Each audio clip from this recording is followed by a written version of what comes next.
What if everything you were taught about being strong is actually breaking you? What if the silence you've been carrying isn't strength, but slow suffocation? Across this country, behind closed doors and quiet stairs, there's a quiet crisis hearts that were told to harden, now fractured under the weight of what they were never allowed to feel. You were taught to provide, to protect, to push through, but no one ever told you how to heal. No one ever told you that the most powerful strength doesn't roar, it whispers. And it's been whispering your name. There's a sacred power that's been buried, forgotten, dismissed as weakness. But it's not weak. It's fierce. It's ancient. And it lives inside you. Carl Jung called it the sacred feminine, and it may be the key to mending what masculinity alone cannot. Stick with me. This might just unlock a part of you you've never dared to touch. You were never just born a man. You were trained to be one. From the time you could walk, there were rules unspoken, yet rigid. Don't cry. Don't ask for help. Be the one who holds it all together, even if it means falling apart in silence. By the time you reached adulthood, the expectations were carved deep. Provide, perform, protect, anything less. And you were told sometimes with words, sometimes with silence, that you were failing. Think about that for a second. How many times have you smiled when you wanted to scream, nodded when you wanted to break down, told someone you were fine when you were anything but? There's a man, we'll call him Michael. Maybe you'll see yourself in him. Michael did everything right. He worked hard, took care of others, pushed his emotions down like they were shameful secrets. People respected him, admired his discipline, but no one saw what it was costing him. At night, he sat in a house he paid for but felt no warmth inside. He lay next to someone who loved him but felt miles away. And every time he looked in the mirror, he saw the version of himself he built for the world, but not the man he really was.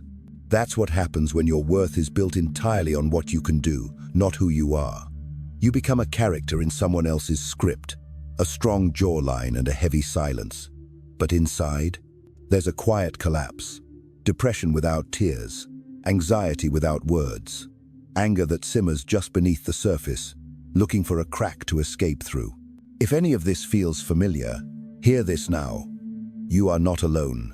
Millions of men are silently crumbling under the same myths, convinced that pain is weakness, that softness is shameful, that strength means never breaking. But here's the truth. Society never taught you real strength isn't about how tightly you can grip control.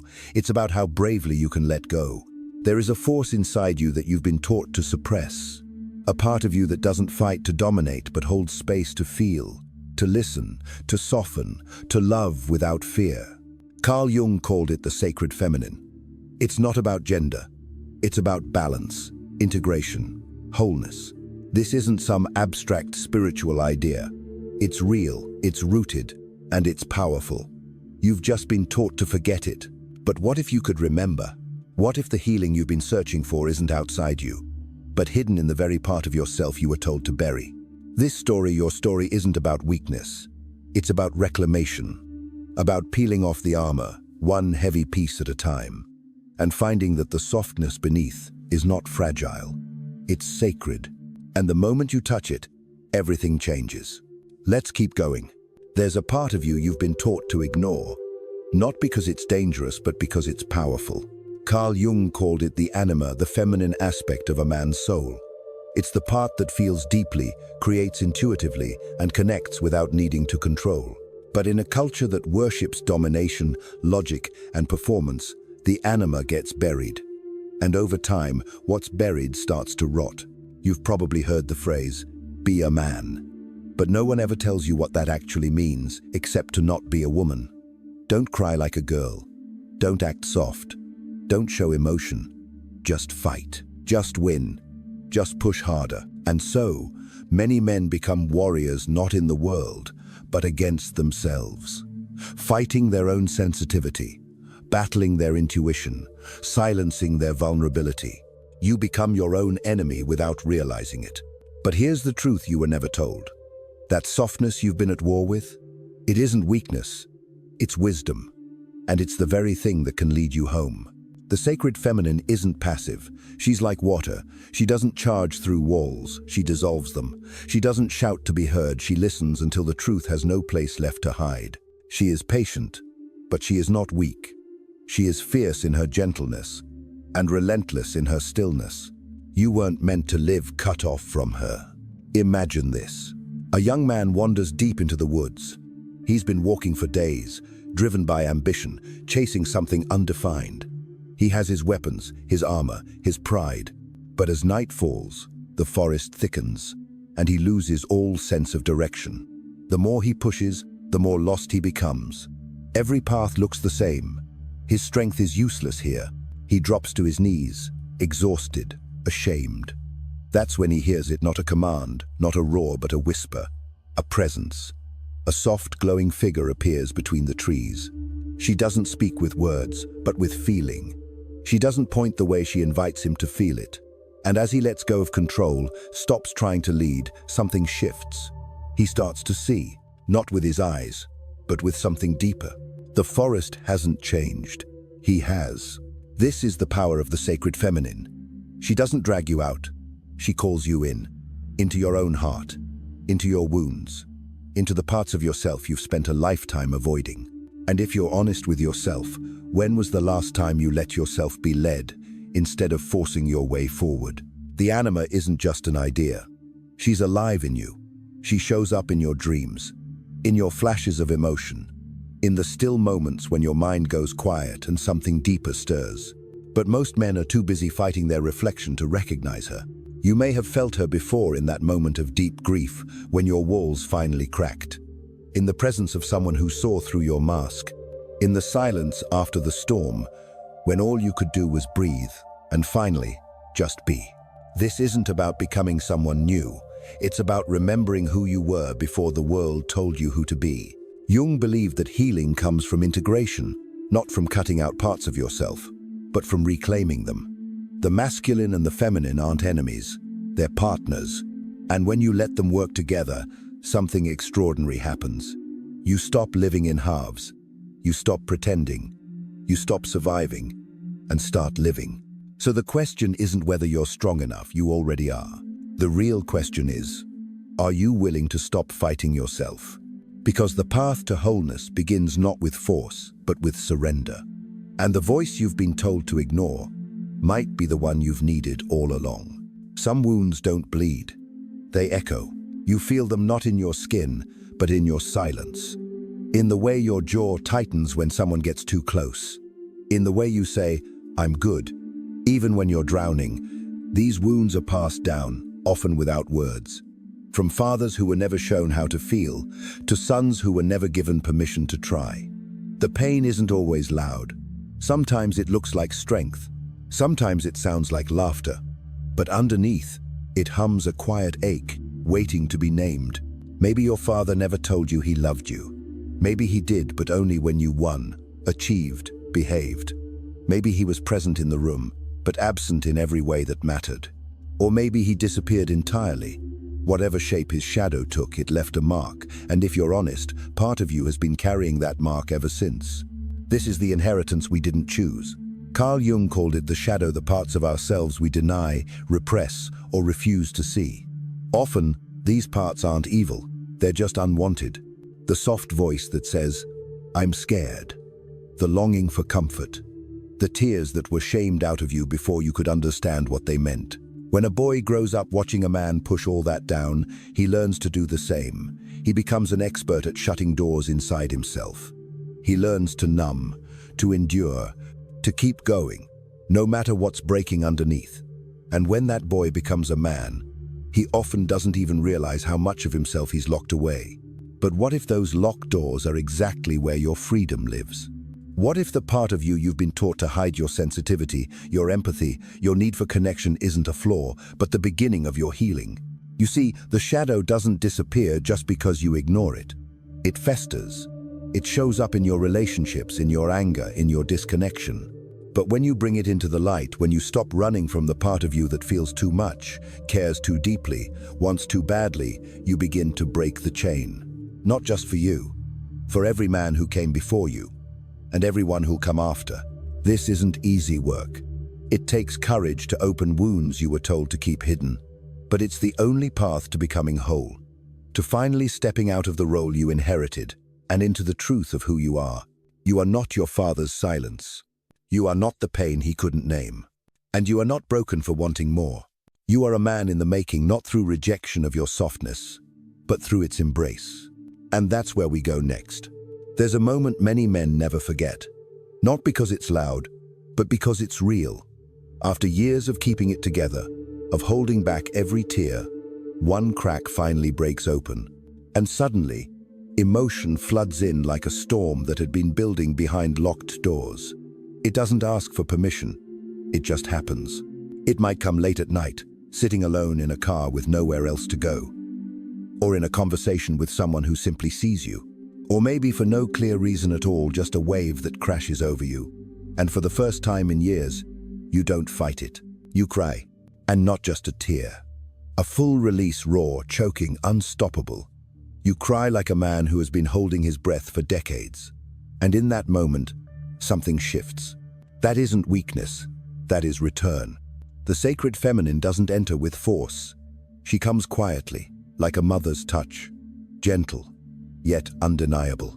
Her presence isn't here to fix you or give you answers.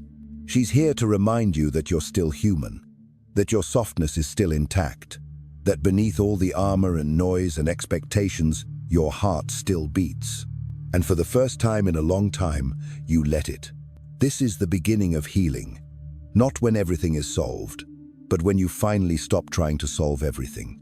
When you realize that feeling is not a problem, it's a language. And you've been silent for far too long. You may notice small shifts. The silence that once made you anxious becomes a space you can finally sit with. Not forever, but long enough to hear yourself. You stop rushing to fill every moment, every silence, every ache. You let them speak. Tears, once avoided like fire, begin to feel like water. They no longer mean collapse. They mean you're alive. And something else changes too. You begin to ask different questions. Not, how do I fix this? But, what is this trying to show me? You stop bracing for life and begin leaning into it. There is a curiosity that rises, quiet but persistent. A sense that maybe the emotions you've avoided are not enemies, but messengers, carriers of buried truth. That's the sacred feminine waking up inside you. She's not here to make things easier. She's here to make things real. You won't always know what to do next. And that's okay. You don't need to have a plan. You don't need to figure it all out today. Healing doesn't demand a roadmap, it asks for presence. Attention. Surrender. You're not here to perform. You're here to return. To the boy who once cried without shame. To the man you're still becoming. To the parts of yourself you've hidden, avoided, rejected, but never truly lost. If you're feeling something stir right now, even just a flicker that's not random, that's real. That's your body remembering. That's your soul calling you back. You're not breaking down. You're breaking open. And this is your turning point. Let's clear something up. Feminine doesn't mean weak. Somewhere along the way, softness got mislabeled as fragility. Sensitivity got mistaken for vulnerability. And the sacred feminine was reduced to something passive, gentle, quiet. But the truth? The truth is far more powerful than that. The sacred feminine isn't just nurturing, she's unapologetic. She's wild. She doesn't ask for permission to speak or to feel. She doesn't shrink herself to fit into anyone's comfort zone. She is the part of you that rises, not just when it's peaceful, but when it's time to burn down everything false. Think of Lilith, cast out of Eden for refusing to be controlled. Or Kali, with blood on her hands and liberation in her roar. Or Isis, who gathered the broken body of her beloved and brought him back to life. These aren't sweet, gentle myths. These are forces of destruction and rebirth. These are archetypes that shake the foundations of everything built on lies. The sacred feminine is not just the moonlight. She's the wildfire. She warms, yes, but she also exposes. She makes you uncomfortable because she tells the truth. She sits inside you, waiting for the moment you're ready to stop pretending. And when you are, she doesn't just whisper, she roars. This part of you isn't here to be nice. She's here to be real. And sometimes, real means tearing away the masks you've worn your whole life. The mask of control. The mask of certainty. The mask of, I've got it all together. Because the truth is, most people don't. And if you're watching this, maybe some part of you is tired of pretending too. We've been taught that courage means holding it all in, keeping it together, never letting the world see you break. But maybe, just maybe, real courage is something else entirely. Maybe courage is letting yourself feel what you feel, even when it terrifies you. Maybe it's saying, "I don't know," and meaning it. Maybe it's admitting that strength without softness is just numbness with good branding. The sacred feminine is the part of you that refuses to be numb any longer. The part that says, no more hiding, no more silence, no more faking strength while dying inside. She is not weakness. She is fire. She will burn away what no longer serves you. She will call you out on your excuses. She will show you the places where you've settled, where you've been small, where you've traded truth for approval. And then, when you're ready, she will help you rebuild. Not as a hollow version of who you were told to be, but as the whole person you were always meant to become. So ask yourself, what are you still hiding behind toughness? And what would happen if you stopped? What if you laid it all down, not to surrender in defeat, but to rise in truth? That's what the sacred feminine offers. Not comfort, but clarity. Not safety, but liberation. Not peace at any cost, but peace that comes only when the war within you finally ends. You don't have to earn her. You don't have to perform for her. You simply have to remember her. She is not outside of you. She is in you. And she's been waiting for you to stop bracing and start burning. Not to destroy yourself, but to destroy what's been keeping you small. You ready? There comes a point in every man's journey where healing stops being about fixing and starts being about becoming. Carl Jung called this process individuation, a big word for a deeply human truth. It means becoming whole. Not perfect, not unbreakable, just whole. Wholeness doesn't come from cutting away the parts of you that hurt. It comes from learning how to live with them, to face your shadow without fear, to stop dividing yourself into strong and weak, masculine and feminine, light and dark. Because none of those parts are the enemy. They only become dangerous when they're exiled, ignored, or shamed. Jung believed that every person holds both masculine and feminine energies within them. The mistake is believing one should dominate the other. Real power comes from integration, from allowing your fire and your tenderness to live in the same body, from letting your logic serve your intuition, from recognizing that your softness is not the opposite of your strength, it completes it. I want to tell you a story. There was a man who used to fear emotion. Every time his voice cracked or his chest tightened, he shut it down. He had learned early on that tears meant weakness, that softness got you hurt, and that fear made you less of a man. So he built a version of himself made of stone, dependable, productive, praised. But inside, he was exhausted. He had no idea who he was outside of what he did for others. Then, something happened. A breakdown. A moment of complete surrender. He couldn't push anymore, couldn't hold it all in. So he let go. What followed wasn't a lightning bolt. It wasn't dramatic. It was quiet, almost invisible. He began to feel. Not just pain, but everything. Joy, grief, longing, peace. He stopped trying to escape discomfort and started learning to sit with it. And over time, something wild happened. He didn't just get better, he got deeper. He didn't stop being afraid, but he stopped running from it. He stopped using strength to protect himself from the world and started using presence to connect to it. Eventually, people came to him not because he had answers, but because he had integrity. He had been through the fire and chose not to become bitter. He became a guide not because he was fearless, but because he knew how to walk with fear and still move forward. This is what healing really looks like. It's not the absence of pain. It's the willingness to keep walking, even with pain in your pocket. It's knowing that your broken places aren't shameful, they're honest. They're part of your path. You can hold both light and dark. You can be masculine and still cry. You can be strong and still ask for help. You can be afraid and still choose love. That is integration. That is wholeness. And when you stop trying to be someone else's version of a man and start becoming the full expression of yourself, that's when everything changes. Because then, you're no longer surviving. You're living fully. What if everything you were taught about being strong is actually breaking you? We began there. And now, You've walked through the story so many men never get to tell: the rejection of the feminine, the silent collapse, the first spark of reconnection, and finally, the quiet power of integration. This isn't about becoming someone new.